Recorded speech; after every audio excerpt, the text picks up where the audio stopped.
Hello, welcome to Photo School. This is the introduction to the basic photography tutorial. You too can learn photography.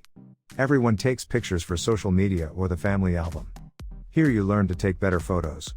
A smartphone, a DSLR or whatever, you can learn photography here. So watch this series of videos. Give it a thumbs up if you like these videos. Subscribing to my channel is appreciated very much and would really help me. Enjoy this video, and enjoy the tutorial.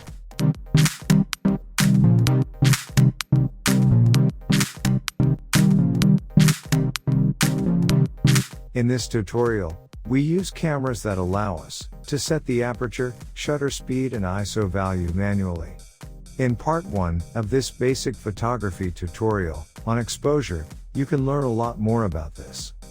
I have here two different cameras, a digital single lens reflex camera, DSLR, a mirrorless system camera, but also a smartphone, allows you to take good pictures, especially if you install an app that allows you to manually set ISO and shutter speed. It is useful and practical to read and study the manual of your own camera, so that you know how to set the things we discuss in this tutorial on your own camera. DSLR cameras are similar when it comes to what's on them and how to operate them. Of course, there is a lens, which ensures that the light falls on the sensor. There is a lens hood on the lens, which protects the lens against dust, scratches and bumps, but also against scattered light. The focus button and the shutter release button are often the same. The camera will not work without power. At the bottom of the camera is usually the compartment where you can find and replace the battery. If you want to take a lot of photos, it is important to check whether the battery is inserted and whether it is sufficiently charged.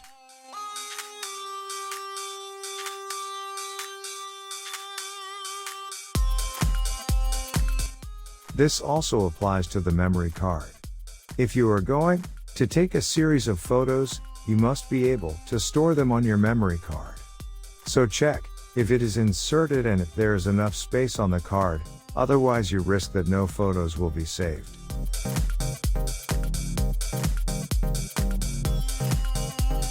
If you are going to take pictures, you can operate the camera in an automatic mode, but you can also operate the camera semi-automatically and completely manually.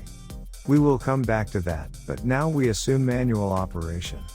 With it you can set all the things that are important yourself. The shutter speed is set here with a button on top of the camera, from long to short. Video part 3 is about shutter speed, so you'll find more info there. You can set the aperture on this camera, with a ring on the back of the camera body. Video number 2 elaborates on the aperture. Finally, on top you set the ISO value for this camera. Part 4 of this course shows you everything about the ISO value. On top of the camera, you will find the button with which you can set the camera modes. Here the manual mode is set. You will find the camera hot shoe mount on top of the camera, and you can attach a flash there. Often there is a screen with more camera information. At the front you find the focus and shutter release button. Pressing it halfway causes the camera to focus, and pressing it fully will take a picture. A mirrorless system camera is not very different. It also has a lens with a lens hood. It also has the option to set the camera fully manually, or semi-automatically, or fully automatically. Now we use the manual mode.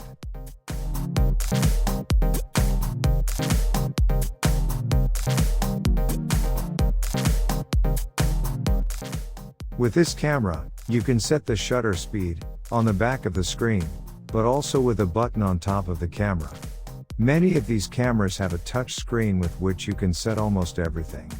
This applies to the shutter speed.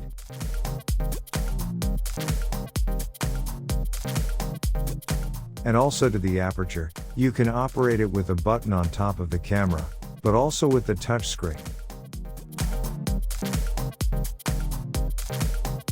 It will therefore not surprise you that this also applies to the ISO value, which can be set via the screen and with a button on top of the camera. This camera also has the focus and shutter release button on top. Pressing halfway is focusing, and pressing it fully is taking a picture.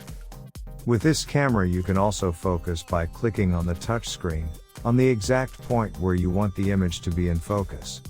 The latter can work very accurately and is very useful.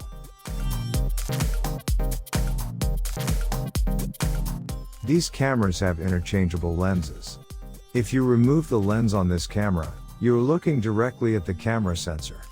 No dust should get on this sensor, and it shouldn't be damaged at all. Therefore, remove the lens as short as possible and in a clean environment. This is the end of the introduction to the basic photography tutorial, in which we showed you how to operate different cameras. This is comparable with most cameras, but be sure to read the manual for your own camera. Be sure to watch the follow-up videos.